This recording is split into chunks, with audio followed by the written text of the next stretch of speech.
I picked up this bottle of Jamaican rum for $10 and I posted a tasting a few days ago. This is the Monymusk Classic Gold Rum.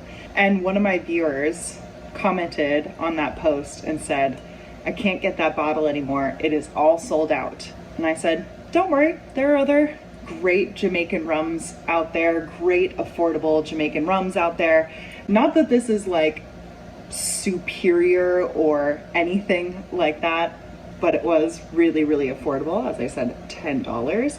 So I made a quick suggestion and said, why don't you pick up a bottle of Appleton Estate Signature? It's like $23, $24. So not super expensive, very affordable. It's also kind of a similar funkiness as the Monymusk Classic Gold, right? It's not super funky. It has that fruitiness. It's also aged and bottled at 40% ABV. So I thought it would be a nice comparable rum to the Monymusk Classic Gold, which was actually originally listed for $33. I don't have a bottle of the Appleton Estate Signature. However, I do happen to have a bottle of Appleton Estate 8-year. So even though this one is a little bit older, more expensive, a slightly higher ABV, it's 42% ABV, I thought it would still be a good side-by-side comparison tasting. So the differences here are that Monymusk Classic Gold is aged for 5 years. That's what it says on the back of the label. Appleton Estate 8-year, as the 8 indicates, is aged for a minimum of 8 years. This is 42% ABV. This is 40% ABV. This is like $40.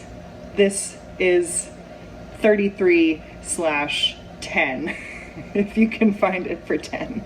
So yeah, you can see the reason I wanted to taste the Monymusk Classic Gold next to the Appleton Signature was that like they would be similar age profiles, similar price points, and same ABV. But anyways, this will do. So yeah, that's it. I wanted this to be a quick video. Such a good pop there.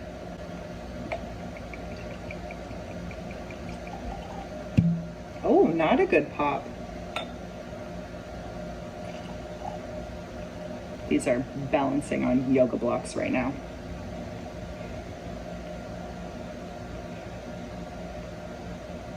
They smell really similar. Wow, that's so weird. Okay.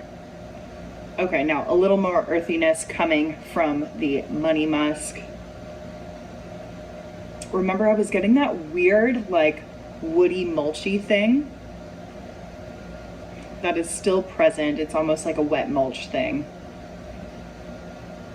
Whereas the Appleton does not have that. This I get a lot more fruits, a lot more like tropical fruits, a lot more pineapple. Both of them have this like rich orange oil. So on the nose, I believe I prefer the Appleton. There's just like a little bit more fruitiness. I'm getting a little nail polish remover on the nose of the Monymusk, which I wasn't getting when I tasted it a few days ago. There's like stewed apples, stewed fruits in here. A lot more fruity on the Appleton. I like the taste of the Monymusk better than the nose. There's those juicy figs again. I'm getting some oak now, some like sweet oak, which kind of like comes across as a combination of like a spicy vanilla with some of those baking spice characteristics. So the cinnamon, the clove is really prominent. It also does a little bit of a like wood thing, just like toasted wood. The mouthfeel on the Monymusk is also like fine. There's some candied ginger on the nose of the Appleton, which makes me really excited to dive in.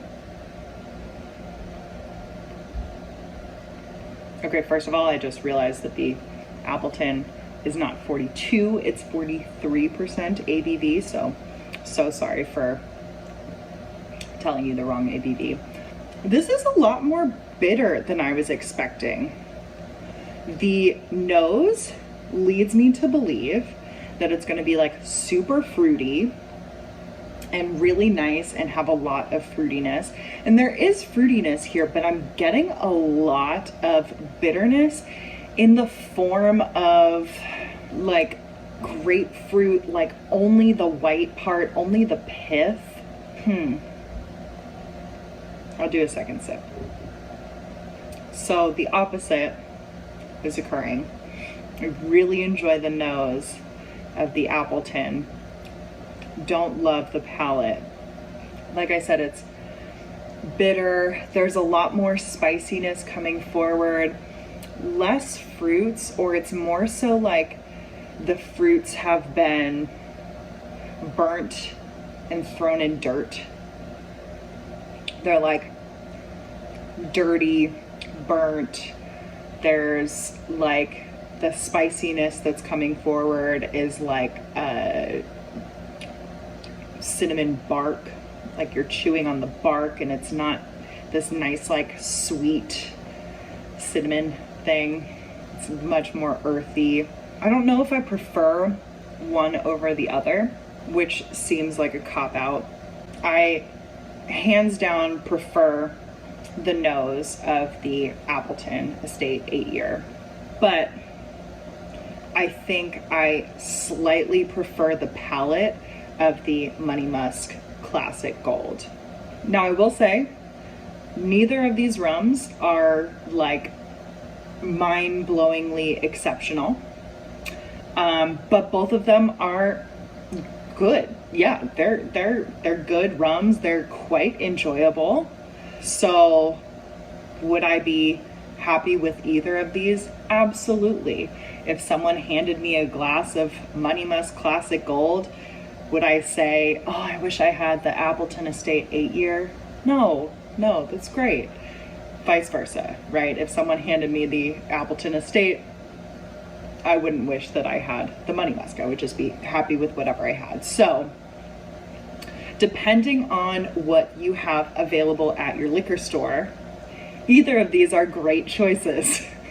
So if I was in the liquor store and saw that the Monymusk Classic Gold was priced for $33, the Appleton Estate 8-year was priced for $40, like, pick up either one, pick up both of them.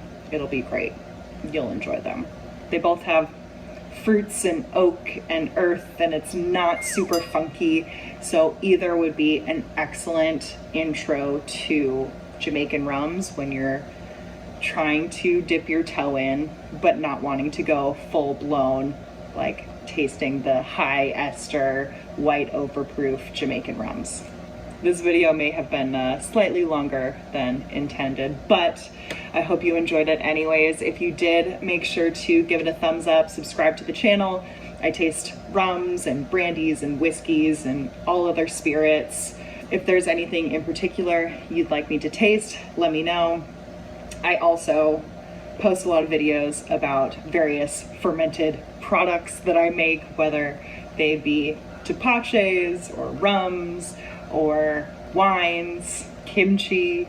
And before I go, I want to give a huge shout out to the Patreons. Thank you guys so much for helping to support the channel. And if you, the viewer, would like to support the channel even further, besides just, you know, liking the video and subscribing and stuff, I would be so thankful if you joined us over on Patreon. I've got a link in the description below.